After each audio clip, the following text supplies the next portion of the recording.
Hey, first of all, thank you for asking me to do this. I'm Kevin Dearmon, and this is my story of diverticulitis and colon resection surgery. Kevin, tell us about your symptoms and how this all started. So, I didn't realize really what symptoms were to look for.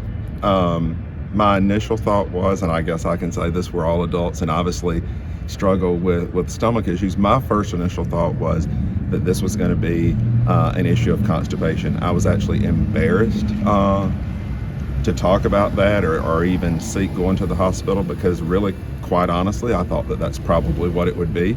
So I treated it myself and took something for constipation. It wasn't really until about May the 21st that I kind of noticed there was something else definitely going on. Extreme fatigue. I tell people if I went to the mailbox, like that was the only thing I did that day, I was wiped out for the day, like completely exhausted, wiped out. Tell us about the care and how we ended up going to Hattiesburg the first time. Well, it's funny because I actually, on May the 24th, again, knew that there was this was now progressing. This was not something that just was going to go away on its own. So on May the 24th, which it's hot, it's South Mississippi, we had thunderstorms that afternoon. I found myself wearing 2 pairs of sweatpants, 2 hooded sweatshirts. Started texting my primary doctor. Was a little bit concerned because the fever was 103. Again, that fatigue, I would say, overrode the pain in that lower left side of my stomach, backaches. Again, the fatigue, the fever, what I would describe as just shocking pains in the lower left side. Probably about 8:30 or 9 o'clock that night, I knew that this was not going to get any better without seeking attention. And I actually woke my spouse up by throwing a shoe at him because I truly did not have the energy to speak. It truly was like literally able to pick up a shoe and throw it because that's how exhausted and fatigued I was. I had no energy. Kind of found myself coming in and out of consciousness. Remember parts of the drive. So we chose a hospital, Wesley Merritt Health in Hattiesburg. It's probably about 30 minutes away from here. That was our decision to go there. And like I tell people all the time, I don't believe a member of the royal family would have been treated better than the care that I received there. Literally from even pulling into the emergency room, it was when you're concerned about yourself and you see the staff is concerned, it does give you some assurance as well. When you got to the emergency room that night, what was going through your head? Ironically, I don't think that I was alert enough to know what was going through my head. I remember, again, the charge nurse coming to the car. You know, I've always said if you end up at the hospital, you want my husband to be the one to take you because he obviously knows what to say to get you in quick. But again, I think I said that earlier. I think it was very clear that they were concerned and they saw my level of concern as well. And again, we were just treated unbelievably like we were the only patient in the building. Following the discharge from the hospital staff emergency room, I know you did the round of very strong antibiotics and all that. What was going through your mind when you came off the antibiotics and the pain started returning? What was that like? Well, you know, I can remember my surgeon was Nathan Compton, who's with Southern Surgery Center in Hattiesburg. My number one question was, I was adamantly that we were not going to do surgery. I wanted to do the antibiotics. You know, like anybody else, you're at that moment going, absolutely not. We are not doing surgery. And everything that you read online is true. We later learned that I was what you'd call a smoldering patient or smoldering disease. As long as you're on the antibiotics, the symptoms go away, you feel great. I found myself even returning in those 2 weeks to eating whatever I wanted. But even on that Friday, so the antibiotics ended on Friday. I took the last antibiotic Friday afternoon. By Sunday, we could not go to Mass. I was sick, the fever again.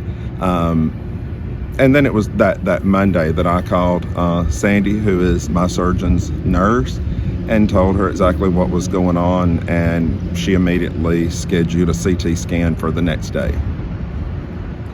You also were told that it would take a few days to find out about surgery, and what happened on the way home that day? Oh, well, so yeah, because the CT scan was after lunch, and I can remember asking the lady at Merit Health Wesley in Hattiesburg, I said, when will I hear something? I know it's later in the day, and she said, oh, it will at the earliest be 24 hours tomorrow afternoon.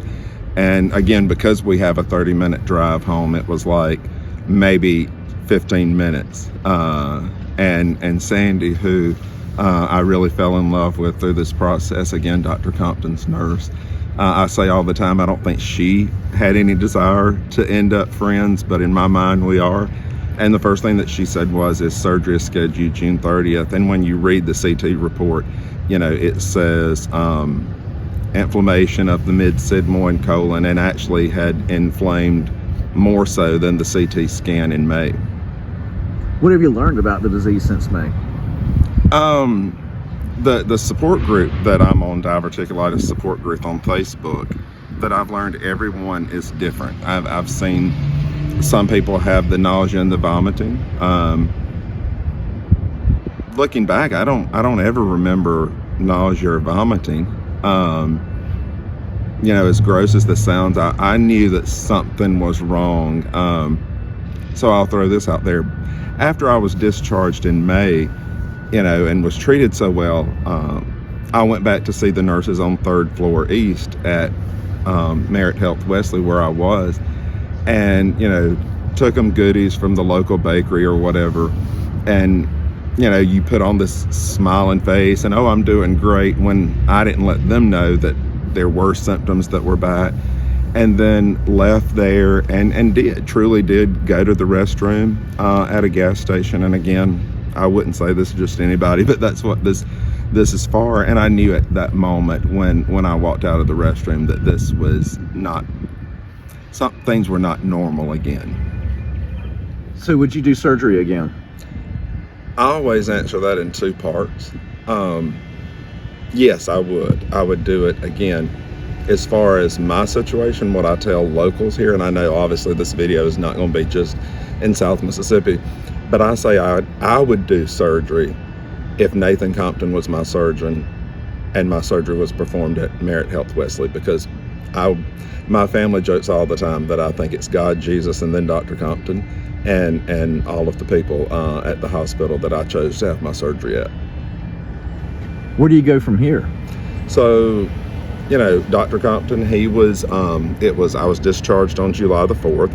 So he was not on call that weekend. And so, as it was in the report that Dr. Azar, when I was released, said, I have a history of diverticulitis. I definitely guess I don't at this point. But I'm doing my best, which is hard for us in South Mississippi. I try to eat right.